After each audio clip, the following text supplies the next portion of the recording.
Hello and welcome back everyone. I'm Manoj from Adyan Sarthi and this is the 9th video of our playlist Vectors. And in this video, we're gonna look at projection of vectors. So keep watching, keep learning. Hello and welcome back everyone. I hope you all are following the order. This video is all about projection of vectors. Okay तो सबसे पहले हम देखते हैं what is projection. ठीक है, तो projection को एज सच कोई डेफिनेशन तो है नहीं, पर हम इसको सीधा समझते हैं. ठीक है, suppose we have two vectors. Okay, vector A and vector B. ठीक है, तो हमने दो वेक्टर्स लिए, एक वेक्टर ए लिया, एक वेक्टर बी लिया, दोनों को ज्वाइन कर दिया उनकी टेल से. ठीक है, फिर उसके बाद हमने क्या एक लाइट सोर्स लिया. ठीक है, एक लाइट सोर्स लिया और ये लाइट सोर्स आपको ऐसे लेना है जिसकी जो उसकी light one of the vectors के परपेंडिकुलर होना चाहिए.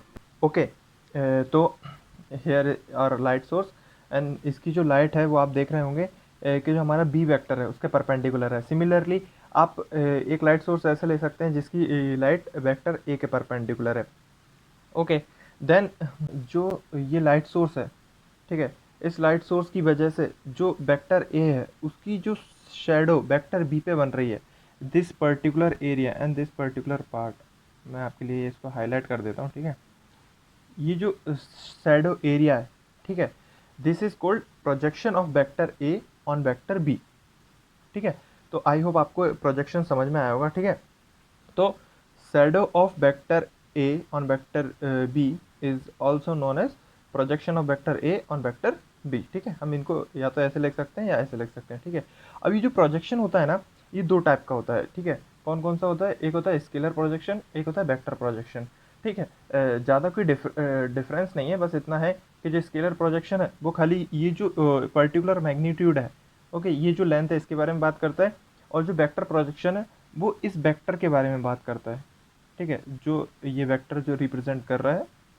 ठीक है, तो इसका डायरेक्शन क्या होगा? इसका डायरेक्शन तो बी का डायरेक्शन ही होगा, अगर इसका जो मैग्नीट्यूड होगा that will be the shadow shadow of vector A on vector B. Okay, now let's move to the next which is what projection formula. ठीक है, तो हम क्या करते हैं, अभी प्रोजेक्शन फार्मूला को ड्राइव करते हैं.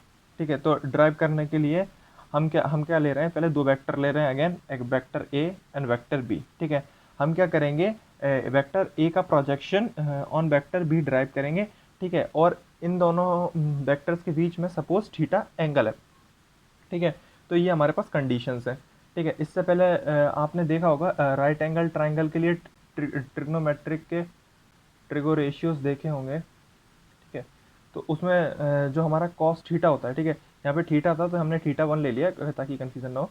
तो क्या, तो जो कॉस थीटा होता है वो हमारा होता है बेस अपॉन हाइपोटेनियस. ठीक है, तो यहाँ से जो हमारी बेस की लेंथ आती है, बेस की लेंथ हमारी क्या हो जाती है, बेस की लेंथ हो जाती है हमारी hypotenuse time cos theta. Okay, तो इतना आई होप आप सभी को पता होगा. तो सिमिलरली हम क्या करते हैं, एंड पॉइंट ऑफ जो कि हेड है वेक्टर ए का, और also you can call it and point.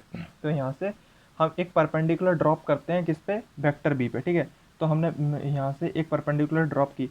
Now you can see this will become, हम इसको नाम ही दे देते ना, ए बी सी. ओके, तो हमने इसको नाम दे दिया. तो जो ये ट्राइंगल ए बी सी बन रहा है, ठीक है, तो आप ये देखेंगे ये राइट एंगल ट्राइंगल है. ओके, तो इसमें क्या होगा, जो ये लेंथ हो जाएगी जिसे हम प्रोजेक्शन बोल रहे थे लास्ट टाइम भी, ये जो लेंथ हो जाएगी ये क्या हो जाएगी इसके हिसाब से, this will be the mod of A vector into cos of theta. ठीक है, तो ये हमारी ये हो जाएगी.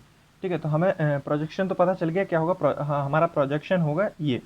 ठीक है, अब इसको निकालने के लिए हमको ये क्वांटिटी निकालनी है. ठीक है, तो हम इसके निकालने के लिए हम जाते हैं डॉट प्रोडक्ट वाले फॉर्मूले पे. हमने डॉट प्रोडक्ट देखा हुआ था.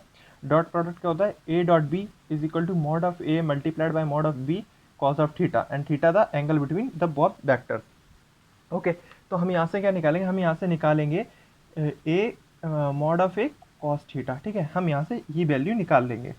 ठीक है, तो हम ये वैल्यू निकाल लेंगे. ठीक है, तो ये वैल्यू कितनी आ जाएगी, mod of A cos theta हमारा कितना आ जाएगा, A dot B vector upon, ये अपॉन में चला जाएगा, mod of b vector. Okay, so here the formula for projection. ठीक है, तो हमारा जो ये है, ठीक है, ये हमारा प्रोजेक्शन आ चुका है। ठीक है, अब मुझे आप में से कोई बता सकता है ये जो क्वांटिटी है वो स्केलर है या वेक्टर है?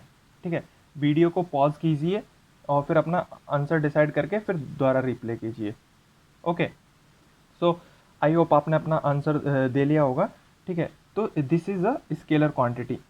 कैसे हमने देखा था, जो डॉट प्रोडक्ट होता है वो स्केलर होता है, तो ए डॉट बी, तो हमारा जो न्यूमरेटर है वो भी स्केलर है, और अपॉन में भी हमने पहले से मैग्नीट्यूड ले रखा है, so this is also the scalar quantity and now the whole term is scalar.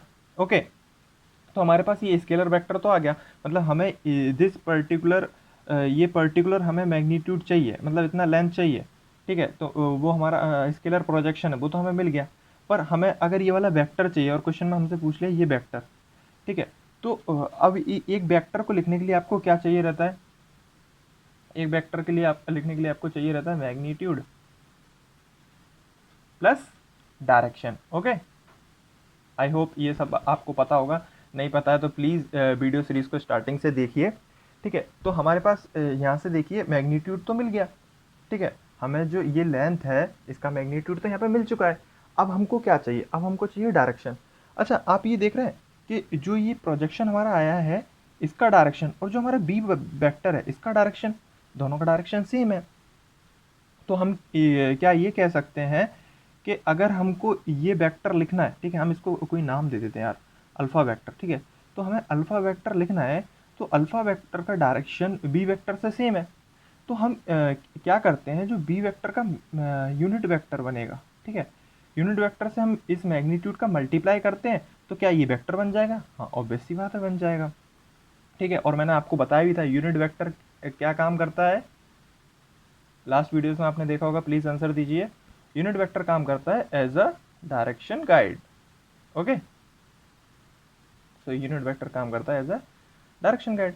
तो हम यहाँ से ये ले लेंगे A dot B upon mod of B vector into, okay, so this is our formula. ठीक है, मैग्नीट्यूड पूछे तो खाली ये, वेक्टर पूछे तो ये। ठीक है, अब इसको हम एक और फॉर्म में लिख सकते हैं, वो सिंपली आपको पता है, मैं फिर भी आपको बता देता हूँ। लाइक आपको पता है जो हमारा बी कैप होता है, ठीक है, हमारा जो यूनिट वेक्टर होता है वो क्या होता है? B vector upon mod of B vector. ठीक है, तो हम इसकी जगह ये वैल्यू रख देंगे, तो ये क्या हो जाएगा? ए वेक्टर डॉट बी वेक्टर, ये मल्टीप्लाई में हो जाएगा बी वेक्टर, और ये मॉड ऑफ बी दो बार हो गया, तो मॉड ऑफ बी का स्क्वायर, तो एक फॉर्मूला ही हो गया। ठीक है, तो ये रिजल्ट्स आप लोग याद रखेंगे, प्लस इनको ड्राइव कैसे किया है ये याद रखना बहुत ज़रूरी है।